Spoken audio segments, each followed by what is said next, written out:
अस्सलाम वालेकुम, मैं हूँ असबा अब्दुल्ला और आप देख रहे हैं प्रो देसी। हमने वीकली रिवाइंड एक सेगमेंट शुरू किया है जिसमें हम आपको पूरे हफ्ते की जो न्यूज़ है उससे आगाह करते हैं। ख़ास तौर पे जो बड़ी खबरें होती हैं उससे आगाह करते हैं कि कौन सी ब्रेकिंग्स रही हैं इस हफ्ते की। कि जो पिछला हफ्ता था उसकी जो सबसे दर्दनाक और सबसे बड़ी जो ख़बर थी वो अरशद शरीफ साहब का जो कत्ल था, उनका ब्रूटल मर्डर था, जो उसकी तहकीकात पर सवालिया निशान उठाए जा रहे हैं और उसको जिस तरह से हक़ाइक़ को तोड़ा मरोड़ा जा रहा है वो बहुत ज़्यादा पेनफुल है। पूरी कौम ने उनका साथ दिया। उनकी वालिदा की ख्वाहिश थी कि उनकी जो मैयत है उसको फूलों की पत्तियों से भर दिया जाए और लोगों ने वही किया। लेकिन अब ये है कि तहकीकात तो होनी है। बहुत से लोगों को ये यकीन नहीं है कि जो फेयर एंड ट्रांसपेरेंट इन्वेस्टिगेशन है वो हो। अरशद शरीफ साहब की जो उनके मर्डर के बाद की एक बड़ी ब्रेकिंग जो थी वो ये है कि अरशद शरीफ के कत्ल की तहकीकात के लिए जो टीम है वो रवाना कर दी गई कीनिया में। उन पर जो कीनियन मीडिया रिपोर्ट कर रहा है वो हक़ाइक़ डिफरेंट हैं और पाकिस्तान में जो बताया जा रहा है वो डिफरेंट है। लेकिन इन सब में सबसे ज़्यादा दर्दनाक चीज़ हमारी हुकूमत का शर्मनाक रवैया रहा, जिसमें कभी वो सोने की स्मगलिंग का इल्ज़ाम लगाते हैं, कभी DGI SPR आके प्रेस कॉन्फ्रेंस करते हैं कि उनको यहाँ पे कोई थ्रेट नहीं था। ब्रेकिंग न्यूज़ है उस पर हम बात करते हैं। वो है कि इमरान खान साहब का जो तौहीन अदालत की दरख्वास्त की गई थी वफाकी हुकूमत की जानिब से वो मुस्तरद कर दी गई। वो दरख्वास्त की गई थी लॉन्ग मार्च जो है उसको जो जगह दी गई है वहीं पे किया जाए, उसके अलावा कहीं पे ना किया जाए। ये सुप्रीम कोर्ट में दरख्वास्त दी थी वफाकी हुकूमत ने, जो कि सुप्रीम कोर्ट ने मुस्तरद कर दी। और वफाकी हुकूमत ने ये कहा था कि इसको आप तौहीन अदालत से जोड़ दें कि अदालत ने ये जगह दी हुई है, लेकिन इमरान खान साहब अगर वहाँ पे नहीं कर रहे तो इसलिए इसको आप तौहीन अदालत का केस चलाएं। वो पहले भी भुगत चुके हैं। एनीवे वो मुस्तरद कर दी गई। और एक बड़ी आप कह लें कि इन सारी चीज़ों में एक बड़ी मज़हका खेज़ किस्म की प्रेस कॉन्फ्रेंस हुई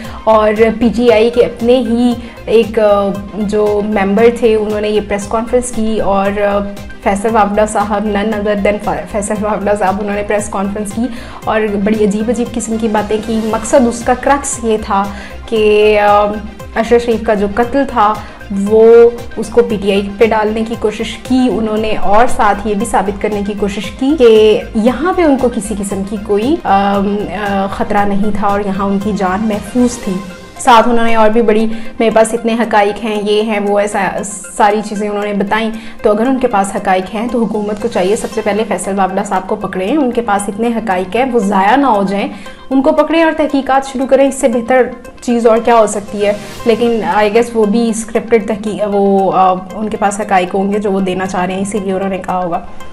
एनीवे अच्छा, उसमें अब बात यह है कि इस प्रेस कॉन्फ्रेंस के बाद आज की जो डेवलपमेंट है वो ये है कि नोटिफिकेशन जारी कर दिया गया है और फैसल वावड़ा साहब की वो जो मेंबरशिप है उसको भी मनसूख कर दिया गया है। अनदर प्रेस कॉन्फ्रेंस इस हफ्ते हुई है और वो है DGI SPR और DGISI नदीम अंजुम साहब, उनकी प्रेस कॉन्फ्रेंस थी। बड़ी लंबी उन्होंने प्रेस कॉन्फ्रेंस की। कहते हैं कि हम सियासी नहीं हैं, हमारा सियासत से कोई लेना देना नहीं है, लेकिन पूरी की पूरी 1.5-2 घंटे की जो प्रेस कॉन्फ्रेंस थी वो एक सियासी जमात और उसके लीडर के ख़िलाफ़ थी और बस उनको झूठा साबित करने के लिए वो प्रेस कॉन्फ्रेंस की गई। लेकिन हालात बदल चुके हैं, वाक़यात बदल चुके हैं, लोगों के जज्बात भी बदल चुके हैं, इसलिए ऐसी प्रेस कॉन्फ्रेंसेस अब काम नहीं आने वाली। लॉन्ग मार्च के हवाले से ही एक ब्रेकिंग न्यूज़ जो वफाकी हुकूमत ने फ़ंड्स जारी कर दिए लॉन्ग मार्च को रोकने के लिए। जब लॉन्ग मार्च एंटर होगा इस्लामाबाद में, पूरे पाकिस्तान से, पंजाब से तो शुरू हो चुका है कल से, और फिर लाहौर से और साउथ पंजाब को ज्वाइन करेगा सिंध, और फिर इसी तरह पूरे पाकिस्तान से जब इकट्ठे होंगे तो जाएंगे। उनमें ताज़ा दम दस्ते भी शामिल होते जाएंगे और वो जाएंगे फिर इस्लामाबाद, और उससे निमटने के लिए वफाकी हुकूमत को कल खुसूसी फ़ंड जो है वो मंजूर किया गया है। अच्छा, एक और चीज़ जो लॉन्ग मार्च के हवाले से ही वो वफाकी हुकूमत ने की है वो ये है कि ज़ाहिर है इस्लामाबाद लोग जाएंगे लॉन्ग मार्च में शिरकत के लिए। बहुत से लोगों के वहाँ पे होंगे रिलेटिव्स, वो वहाँ पे स्टे कर सकते हैं, बट बहुत से लोग गेस्ट रूम्स वगैरह जो हैं वो बुक करवाएंगे, होटल्स बुक करवाएंगे।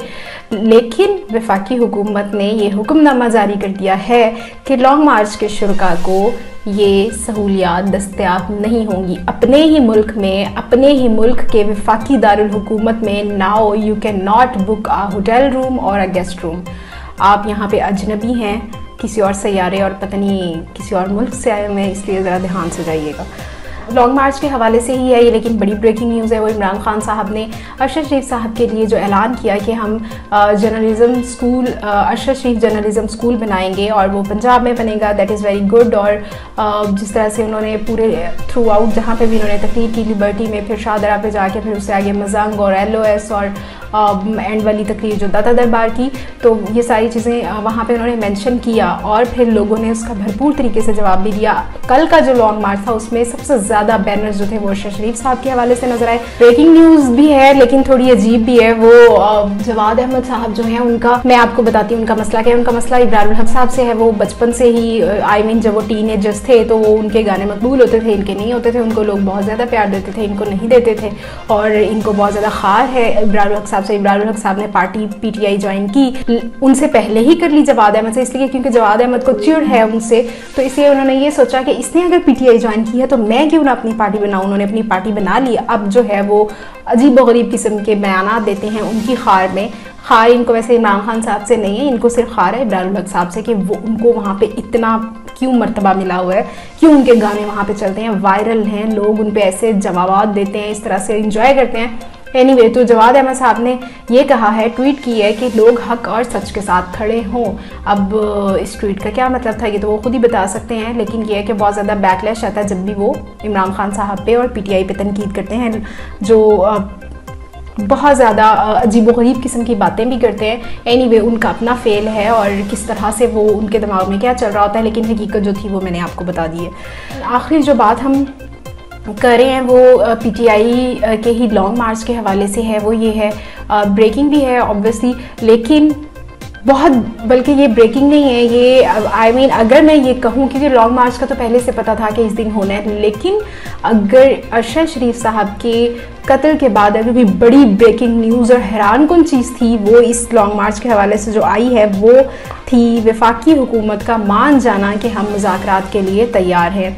वफाकी हुकूमत ने कमेटी भी बना दी है और कहा है जी कि अगर आप मुज़ाकरात करते हैं तो हम इलेक्शन की तारीख पहले देने के लिए भी तैयार हैं। अभी तो लॉन्ग मार्च जो है वो शाहदरा भी क्रॉस नहीं किया। कल रात अभी सिर्फ दाता दरबार तक पहुंचा, वहाँ पे इमरान खान साहब ने आखिरी तकरीर की। आज शाहदरा से स्टार्ट होगा और अभी जब तक आप ये वीडियो देख रहे होंगे तब तक तो इमरान खान साहब वहाँ पे तकरीर भी कर चुके होंगे। एनीवे, तो अभी तो शाहदरा भी रावी पुल क्रॉस नहीं हुआ और लेने के देने पड़ गए और आप अपने घुटनों पे आ गए हैं। एनीवे, ये काफ़ी बहुत बड़ी चीज़ थी जो कि अनएक्सपेक्टेड थी, बट ये कोई ब्लफ भी हो सकता है। आप अपना बहुत सा ख्याल रखिएगा। Thank you so much and अल्लाह हाफिज़।